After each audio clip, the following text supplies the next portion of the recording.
Es ist dem Feind gelungen, die Front in breiter Formation zu durchbrechen. Im Süden hat der Gegner Zossen genommen und stößt auf Stahnsdorf vor. Der Feind operiert jetzt am nördlichen Stadtrand zwischen Frohnau und Pankow. Und im Osten ist der Feind bis zur Linie Lichtenberg-Marsdorf-Karlshorst gelangt. Mit dem Angriff Steiners wird das alles in Ordnung kommen.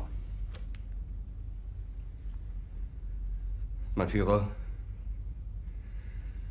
Steiner konnte nicht genügend Kräfte für einen Angriff massieren. Der Angriff Steiner ist nicht erfolgt.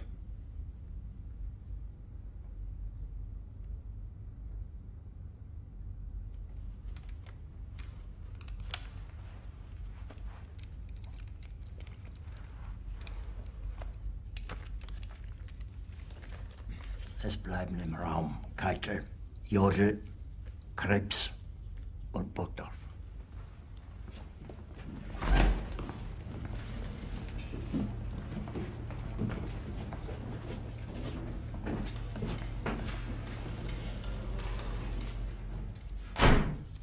Das war ein Befehl!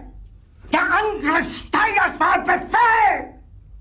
Wer sind Sie, dass Sie es wagen, sich meinen Befehl zu widersetzen? So weit ist das also gekommen. Das Militär hat mich belogen! Jeder hat mich belogen, sogar die SS! Die gesamte Generalität ist nichts weiter als ein Haufen niederträchtiger, treuloser Feiglinge! Mein Führer, ich kann nicht zulassen, dass die Soldaten, die für Sie verbringen... Nicht als Feiglinge! Verreiter, Versager! Mein Führer, was Sie da sagen, ist ungeheuerlich. Die Generalität ist das Geschmeiß des deutschen Volkes! Sie ist ohne Ehre! Sie nennen sich Generale, weil Sie Jahre auf Militärakademien zugebracht haben, nur um zu lernen, wie man Messer und Gabel hält! Jahrelang hat das Militär meine Aktionen nur behindert! Es hat mir jeden nur ersichtlichen Widerstand in den Weg gelegt! Ich hätte gut daran getan, von Jahren alle höheren Offiziere liquidieren zu lassen, wie Stalin!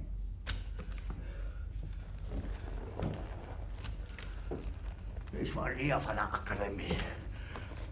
Und doch habe ich allein auf mich gestellt, ganz Europa erobert.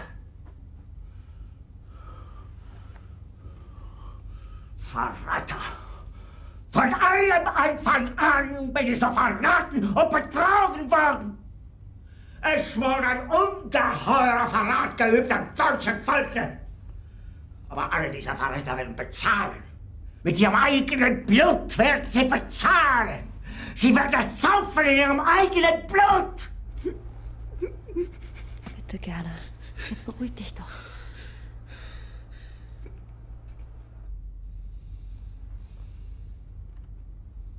Meine Befehle sind in den Wind gesprochen.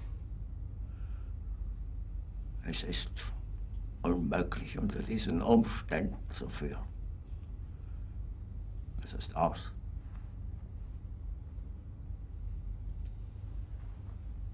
Der Krieg ist verloren.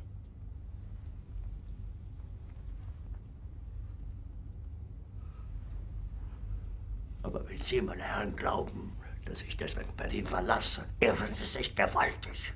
Eher jage ich mir eine Kugel durch den Kopf.